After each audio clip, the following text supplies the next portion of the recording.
ನಾನು ನನ್ನ ಹತ್ರ ಇರೋ ಮಾಹಿತಿ ಪ್ರಕಾರ ಕೋಲಾರ ಜಿಲ್ಲೆಯಲ್ಲಿ 1,92,396 ಕಾಪಿ ಹೋಗಿದೆ.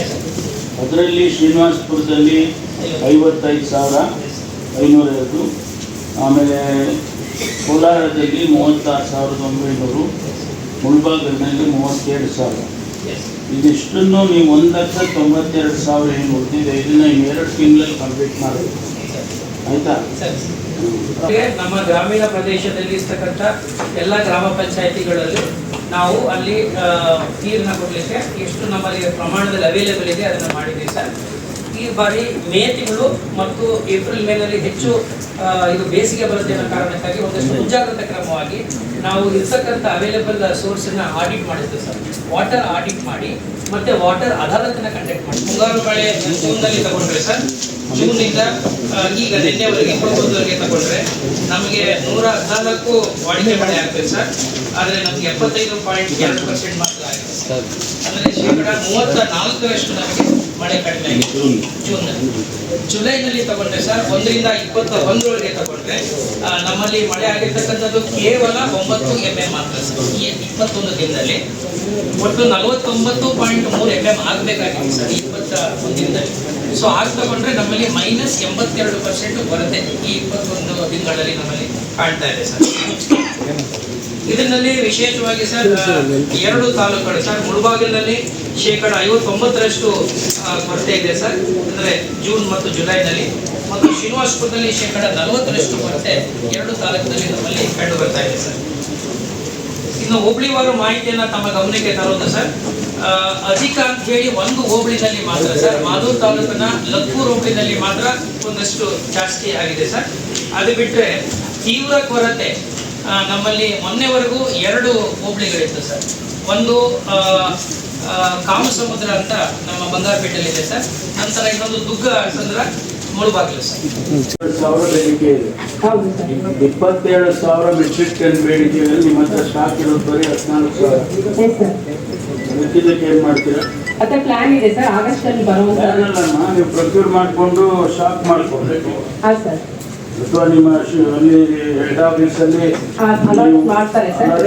ರೇಟ್ಸ್ ಬರೋದ್ರ ಮೇಲೆ ನಮಗೆ ಅಲರ್ಟ್ ಮಾಡಿಸ್ಕೋಬೇಕು. ಯಾಕಂದ್ರೆ ಇಲ್ಲಿ ವಾರ ಆಗ್ತಾ ಇದೆ, ಇಲ್ಲಿ ಬರೋದಿಲ್ಲ, ಹೈಡ್ರೋಕಾರ್ಬನ್ ಸಿಗ್ತಾ ಇಲ್ಲ, ಫರ್ಟಿಲೈಸರ್ ಅವೈಲಬಿಲಿಟಿ ಕಡಿಮೆ ಇದೆ, ಸೋ ಮೆನಿ ಫ್ಯಾಕ್ಟರ್ಸ್.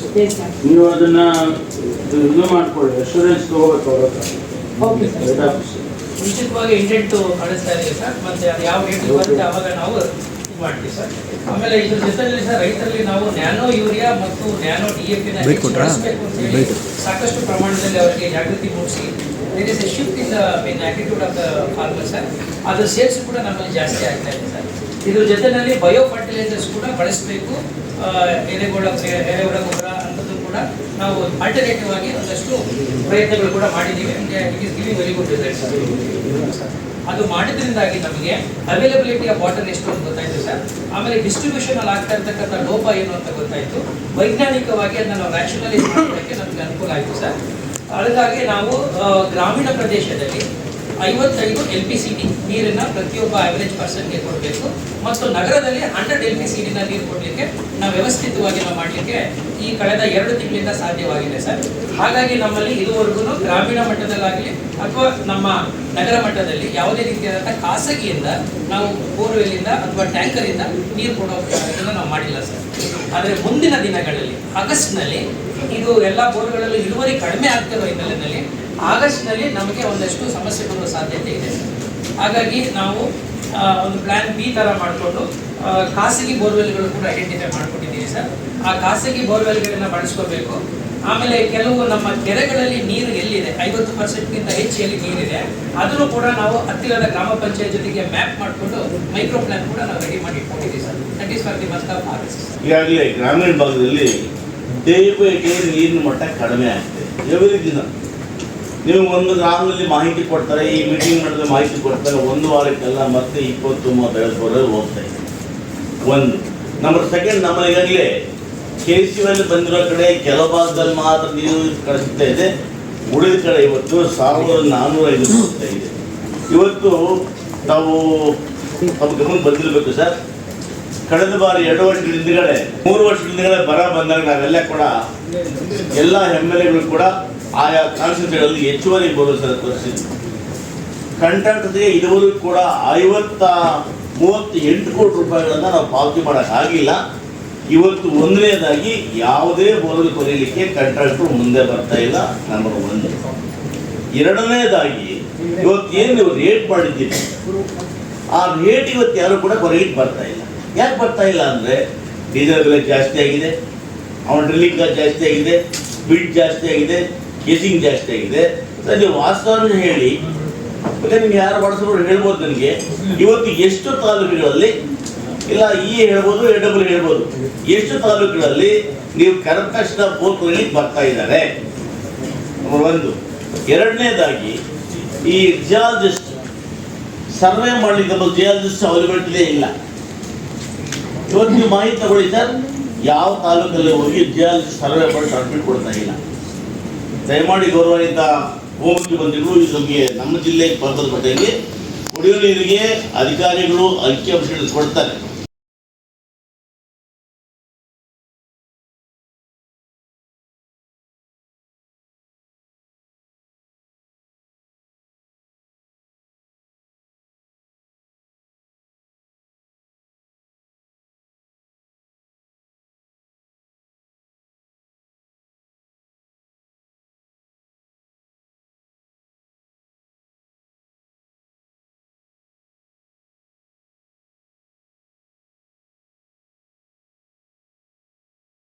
ಕೋವಿಡ್ ಟೈಮಲ್ಲಿ ಡ್ರಿಲ್ ಮಾಡಿದ್ರಲ್ಲ ಬೋರ್ವೆಲ್ಸ್, ಅವಾಗ ಡ್ರಿಂಕಿಂಗ್ ವಾಟರ್ಗೆ ಸ್ಕೇರ್ಸಿಟಿ ಆಗಿ ಅವಾಗ ನಾವು DC ಹಂತದಲ್ಲಿ ನಾವು ಟಾಸ್ಕ್ ಫೋರ್ಸಲ್ಲಿ ಕುತ್ಕೊಂಡೇ ಮಾಡಿದ್ದೀವಿ. ಅವರಿಗೆ ಇವತ್ತು ಆದ್ಯತೆ ಕೊಡದೇ ಇದ್ದಾಗ ಅದು ಭಾಳ ಹಿಂದೆ ಆಗಿದೆ ಅಂತ ಅದಕ್ಕೆ ಗಮನ ಹರಿಸ್ತಾ ಇಲ್ಲ. ಬಟ್ ನಮ್ಮಂಥ ಜಿಲ್ಲೆ ಅಥವಾ ನಮ್ಮಂಥ ತಾಲೂಕಲ್ಲಿ ಕುಡಿಯೋ ನೀರಿನ ಅಭಾವ ಬಂದಾಗ ನಾವು ಟ್ಯಾಂಕರಲ್ಲಿ ಎಲ್ಲ ಹಳ್ಳಿಗಳನ್ನು ತೃಪ್ತಿ ಮಾಡೋಕ್ಕಾಗದೇ ಇರೋಂಥ ಸಂದರ್ಭದಲ್ಲಿ ಅನಿವಾರ್ಯವಾಗಿ ಕೊಯ್ಲೇಬೇಕಾಗುತ್ತೆ. ಅದು ನಮ್ಗೆ ಒತ್ತಡ ಇದ್ದೇ ಇರುತ್ತೆ. ಮತ್ತು ಆ ದಿನಾನೂ ಅದೇ ಡ್ರಿಲ್ಲರ್ಸ್ ಮೇಲೇ ಡಿಪೆಂಡ್ ಆಗಿರ್ತೀವಿ, ಈ ದಿನಾನೂ ಸರ್ಕಾರ ಆಗಲಿ ನಾವಾಗಲಿ ಅದೇ ಡ್ರಿಲ್ಲರ್ಸ್ ಮೇಲೆ ಡಿಪೆಂಡ್ ಆಗಿರ್ತೀವಿ. ಅದು ತುಂಬ ಗೊಂದಲ ಆಗ್ತಾ ಇದೆ. ಸರ್, ಇಲ್ಲಿ ಏನಾಗಿದೆ, ಈಗ ನನಗೊಂದು ಮಾಹಿತಿ ಕೊಟ್ಟಿದ್ದಾರೆ ನಮ್ಮ ಅಧಿಕಾರಿಗಳು. ಈಗ 2 ತಿಂಗಳಲ್ಲಿ ಕುಡಿಯುವ ನೀರಿನ ಕೊರತೆ ಎದುರಾಗಬಹುದಾದ ಗ್ರಾಮಗಳು ವಾರ್ಡು ಮತ್ತು ಇವರು ಅಂತೇಳಿ 38 ಗ್ರಾಮ ಅಂತೇಳಿ ಮಾಲೂರು ತಾಲೂಕು ಒಂದು ಕೊಟ್ಟಿದ್ದಾರೆ. 38 ಅಲ್ಲ, ಸ್ವಲ್ಪ ಮಾಹಿತಿ ಸರ್ಕಾರಕ್ಕೆ ಕರೆಕ್ಟಾಗಿ ನಾವು ಕೊಡಬೇಕಾಗ್ತದೆ. ಅವಾಗ ಸರ್ಕಾರದಲ್ಲಿ ಕೂಡ ಅದು ಸರ್ಕಾರ ಗಮನಕ್ಕೆ ಕೂಡ ಇರ್ತದೆ. ಪ್ರತಿ ಡೇ ಎಷ್ಟು ಹಳ್ಳಿಗಳಲ್ಲಿ ನೀರು ಕಡಿಮೆ ಆಗಿದೆ, ಎಷ್ಟು ಹಳ್ಳಿಗಳಲ್ಲಿ ನೀರು ಟೋಟಲ್ ನಿಂತೋಗಿದೆ ಅನ್ನೋದನ್ನ ನಾವು ಪ್ರತಿದಿನ ಲೋಕಲ್ ಇರೋರು ನಮಗೆ ರಿಪೋರ್ಟ್ ಇರ್ತದೆ. ಅವು ಗ್ರಾಮ ಪಂಚಾಯತ್ ವಾರು ರಿಪೋರ್ಟ್ ತಗೊಬೇಕಾಗ್ತದೆ. ಇದು ತುಂಬ ಪ್ರಾಬ್ಲಮ್ಸ್ ಆಗ್ತಾ ಇದೆ ಪ್ರತಿ ಡೇ. ಕಾರಣ ಏನಂದರೆ ನಮಗೆ ಈ ಪ್ರಾಬ್ಲಮ್ಸು ಕಂಟ್ರೋಲ್ ಮಾಡಬಹುದಾಗಿತ್ತು. ವಿಶೇಷವಾಗಿ KCR ನೀರು ಏನು ಬರ್ತಾ ಇತ್ತು ಅದನ್ನು ತುಂಬ ಕಡಿಮೆ ಮಾಡಿಬಿಟ್ಟಿದ್ದಾರೆ. ಅದನ್ನು ಬರುವಂಥ ನೀರನ್ನು ಒಂದು ಏರಿಯಾ ಮಾತ್ರ ಹೋಗ್ತಾ ಇದೆ ಅಂತ ಕಂಪ್ಲೇಂಟ್ಸ್ ಇದೆ. ಈಗ ಕೋಲಾರ ಮತ್ತು ಶ್ರೀನಿವಾಸಪುರ ಕಡೆ ಹೋಗ್ತದೆ ಅಂತ ನಮ್ಮ ಮಾಹಿತಿ ಯಾರು ಕೂಡ ಇದು ಮಾಡ್ಕೋಬೇಕು. ಒಂದು ನಿಮಿಷ, ನಮಗೆ ಮಾಲೂರು ಮತ್ತು ಬಂಗಾರಪೇಟೆಗೆ ಬರಬೇಕಾಗಿದ್ದಂಥ ನೀರು ಟೋಟಲ್ ನಿಂತೋಗಿದೆ. ಎಲ್ಲೆಲ್ಲಿ KCR ನೀರಿದೆಯೋ ಅಲ್ಲಿ ಡ್ರಿಂಕಿಂಗ್ ಪ್ರಾಬ್ಲಮ್ ಇಲ್ಲ. ಇದು ತುಂಬ ವಿಶೇಷವಾಗಿ ತಗೊಂಡು ಎಲ್ಲಿ KCR ಕಡಿಮೆ ಆಗಿದೆ, ಯಾಕೆ ಕೊಡ್ತಾ ಇಲ್ಲ. ಕೆಲವು ಅಧಿಕಾರಿಗಳು ಸ್ವಲ್ಪ ಅದರ ಮೊದಲಾರು ಇದ್ರು, ತುಂಬ ಮೇಂಟೈನ್ ಬರುವಂಥ ನೀರಲ್ಲಿ ಯಾವ ಕಡೆ ಎಷ್ಟೆಷ್ಟು ಕೊಡಬೇಕು ಅಷ್ಟು ಹಂಚಿಕೆ ಆಗ್ತಾ ಇತ್ತು. ಸುಮಾರು ಈ 1 ವರ್ಷದಿಂದ ಈ ಕಡೆ ಬಂಗಾರಪೇಟೆ ಮಾಲೂರಲ್ಲಿ ನೀರೇ ಇಲ್ಲ. ಆ KCR ಸ್ವಲ್ಪ ನೀವು ಮ್ಯಾನೇಜ್ ಮಾಡಿದ್ರೆ ಈ ಡ್ರಿಂಕಿಂಗ್ ವಾಟರ್ನ ಆದಷ್ಟು ಮ್ಯಾಕ್ಸಿಮಮ್ ಕಂಟ್ರೋಲ್ ಮಾಡ್ಬೋದು ಯಾವ ಅಭಾವದಲ್ಲಿ. ಅದ್ರ ಜೊತೆಗೆ ಎರಗೋಳು ಕೂಡ ಮಾತಾಡ್ತಾ ಇದ್ರು ನಾನು ಸಂಬಂಧ, ಎರಗೋಳು ಕೂಡ ಅಷ್ಟೇ ನೀರು ಕಡಿಮೆ ಆಗಿದೆ. ಸ್ವಲ್ಪ ಅದು ಮೇಂಟೆನೆನ್ಸ್ ಮಾಡುವಂಥದ್ದು ಮತ್ತು ರಿಪೇರಿ ಆಯ್ತಂದ್ರೆ ಆ ಸ್ಥಳೀಯ ಗ್ರಾಮ ಪಂಚಾಯತಿ ಮತ್ತು ನಗರಸಭೆನೇ ಮಾಡಬೇಕು ಅಂತಿರೋದ್ರಿಂದ ನಾನು ಉದಾಹರಣೆ ಒಂದು ಕೊಡ್ತೀನಿ. ಒಂದು ಟ್ರಾನ್ಸ್ಫಾರ್ಮ್ ಬರ್ನ್ ಆಗಿತ್ತು, ಅದು ರಿಪೇರಿ ಮಾಡೋಕ್ಕಾಗಲಿಲ್ಲ. ಅದ್ರ ಜೊತೆಗೆ ಇನ್ನೊಂದು ಜಿಲ್ಲಾಧಿಕಾರಿ ಗಮನಿಸಿದೆ, CO ಗಮನಿಸಿದೆ. ಮಾರ್ಕಂಡೆ ಡ್ಯಾಮು ನಮ್ಮ ಕಾಲದಲ್ಲಿ ಯಾವಾಗಲೂ ಮಾಡಿರೋದು 186 ಹಳ್ಳಿಗೆ ಡ್ರಿಂಕಿಂಗ್ ವಾಟರ್. ಇವತ್ತು ಆ ಡ್ಯಾಮಲ್ಲಿರುವಂಥ ನೀರು 186 ಹಳ್ಳಿ ಮಾಲೂರು ತಾಲೂಕು ಮತ್ತು ಬಂಗಾರಪೇಟೆ ಕೂಡ ಕೊಡ್ಬೋದು ನೀವು, ಅಷ್ಟು ನೀರಿದೆ.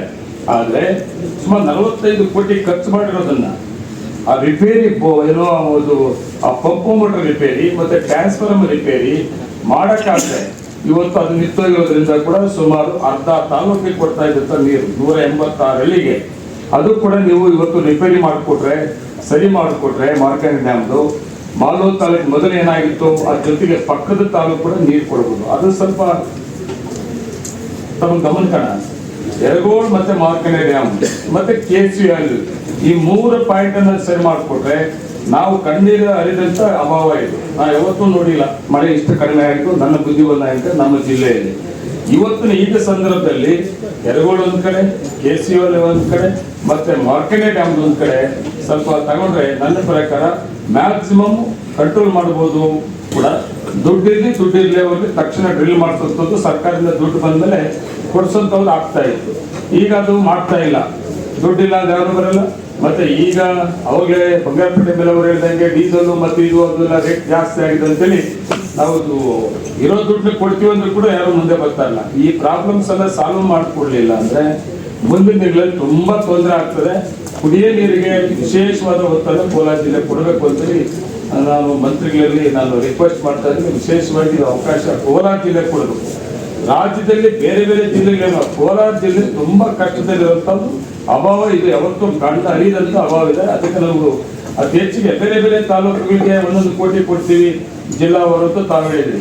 ಇದು ಬೇರೆ ಕೋಲಾರ ಜಿಲ್ಲೆ ತುಂಬಾ ನೋಡಿದ್ರಿ, ಫೀಲ್ಡ್ ಕೂಡ ನೋಡಿದ್ರಿ. ಅದರಿಂದ ನಮ್ಮ ಜಿಲ್ಲೆಗೆ ಅತಿ ಹೆಚ್ಚಿನ ಅವಕಾಶವನ್ನು ಒತ್ತನ್ನು ಕುಡಿಯ ನೀರು ಕೊಡಬೇಕು ಅಂತ ರಿಕ್ವೆಸ್ಟ್ ಮಾಡ್ತಾ ಇದ್ದೀನಿ. ನನಗೆ ನಂದು ಪ್ರಸ್ತಾವನೆ ಮಾಡೋದಾಗ್ತದೆ. ಕೆಲವೊಂದು ಜಾಗದಲ್ಲಿ ಬಂದಿದೆ, ಟ್ರಾನ್ಸ್ಫರ್ಸ್ ಬಂದಿದೆ, ಫಿಟ್ಟು ಆಗಿದೆ, ಆದ್ರೆ ಮೋಟರ್ ಬಿಟ್ಟಿಲ್ಲ. ಇನ್ನು ಕರೆಂಟು ಟ್ರಾನ್ಸ್ಫರ್ ಎಲ್ಲ ಬಂದ ಮೇಲೆ ಮೋಟರ್ ಬಿಟ್ಟಿದೆ. ಫಸ್ಟ್ ಎಲ್ಲೆಲ್ಲಿ ಡ್ರಿಲ್ ಆಗಿದೆ ಅದಕ್ಕೆ ಟ್ರಾನ್ಸ್ಫಾರ್ಮರ್ಸು ಎಲೆಕ್ಟ್ರಿಸಿಟಿ ಕೊಟ್ಟು ಆಮೇಲೆ ಅದನ್ನ ನೀರು ಆಚೆ ಈ ಟೈಮಲ್ಲಿ ಕೊಟ್ಟು ಯಾವ ಟೈಮಲ್ಲಿ ಕೊಡೋಕ್ಕಾಗುತ್ತೆ? ಡ್ರಿಲ್ಲಿಂಗ್ ಆಗಿರೋ ಜಾಗದಲ್ಲಿ ಇಮಿಡಿಯೇಟ್ ಆ ಪಂಪು ಮೋಟರ್ ಬಿಟ್ಟು ಜಲ್ದಿ ನೀರನ್ನು ಕೊಟ್ಟರೆ ಚೆನ್ನಾಗಿರುತ್ತೆ. ಅದನ್ನು ಮಾಡಿಸಿ ಸರ್, ಎಲ್ಲ ಡ್ರಿಲ್ ಮಾಡಿದರೆ ಅದನ್ನು ಇಮಿಡಿಯೇಟ್ ಮಾಡಿಸಿ ಬೆಸ್ಕಾಂ ಅವರು ಡೈರೆಕ್ಷನ್ ಕೊಡಿ, ಇಮಿಡಿಯೇಟ್ ಆಗಿ ಕೆಲಸ ಮಾಡಿಕೊಡಿ ಅಂತ. ಅದೇ ಸರ್, ಈಗ ಆಲ್ರೆಡಿ ನಾವು ಈ ಥರ ಕೋಆರ್ಡಿನೇಷನ್ ಮೀಟಿಂಗ್ ಮಾಡಿದ್ವಿ ಸರ್. ಬೆಸ್ಕಾಂ ನಮ್ಮದು ಎಲ್ಲೆಲ್ಲಿ ಬೋರ್ವೆಲ್ ಆಗಿದೆ ಅಲ್ಲಿ ಎಲೆಕ್ಟ್ರಿಷನ್ ಮಾಡಿ ಎಲ್ಲೆಲ್ಲಿ ಅವಶ್ಯಕತೆ ಮಾಡ್ತಾ ಇದ್ದೀವಿ ಸರ್. ಇಂಥ ಸಂದರ್ಭ ಸ್ವಲ್ಪ ಫಾಸ್ಟಾಗಿ ಅಬ್ಸರ್ವೇಷನ್ ಮಾಡಿ ಮಾಡಿಸಿ. ನೀರಿನಿಂದ ಏನೇನು ಕಾಯಿಲೆಗಳು ಬರ್ತಾ ಇದೆ ಅಂತ. ಸೊ ಅದರಿಂದ ಫಿಲ್ಟರ್ಸು ಪ್ರತಿಯೊಂದು ಗ್ರಾಮಕ್ಕೂ ಅತ್ಯಗತ್ಯ. ಅದರಿಂದ ತಾವು ಕೇರ್ ತಗೊಂಡು ನಿಮಗೆ ಇಮಿಡಿಯೇಟ್ ಆಗಿ ಎಲ್ಲೆಲ್ಲಿ ರಿಪೇರಿ ಮಾಡಬೇಕು ಅಥವಾ ಎಲ್ಲೆಲ್ಲಿ ಹೊಸದಾಗಬೇಕು ಎಲ್ಲ ಕಾರ್ಯಕ್ರಮ ಆಗಬೇಕು ಅಂತ ನಾನು ತಮ್ಮಲ್ಲಿ ವಿನಂತಿ ಮಾಡಿಕೊಡ್ತೇನೆ ಸರ್. ನಾವು ಅದಕ್ಕೆ 40% ಕೊಡ್ತಾ ಇದ್ರು ಕೂಡ ಗ್ರಾಮಗಳಲ್ಲಿ ಅದು ಬರೀ ಸೆಂಟ್ರಲ್ ಗವರ್ಮೆಂಟ್ ಏನು ಕೊಡ್ತಾರೆ 50% ಏನು ಕೊಡ್ತಾರೆ, ಅದು ಯಾವ ಗ್ರಾಮದಲ್ಲೂ ಕೂಡ ಪೂರ್ತಿಯಾಗಿಲ್ಲ. ಓವರ್ ಟೈಮ್ಸ್ ಶೇಕಡ ಅವರು 20% ಕಟ್ಟಿಲ್ಲ ಅಣ್ಣ. ಇದು ಟೋಲ್ ಜೊತೆಗೆ ಗ್ರಾಮಗಳಲ್ಲಿ ನಾವು ಕಷ್ಟಪಟ್ಟೇನು ನಮ್ಮ ಸರ್ಕಾರ ಸಿಮೆಂಟ್ ರಸ್ತೆ ಹಾಕಿದ್ವಿ, ಎಲ್ಲ ಸಿಮೆಂಟ್ ರಸ್ತೆಗಳು ಆಗೋದಿದ್ದಾರೆ.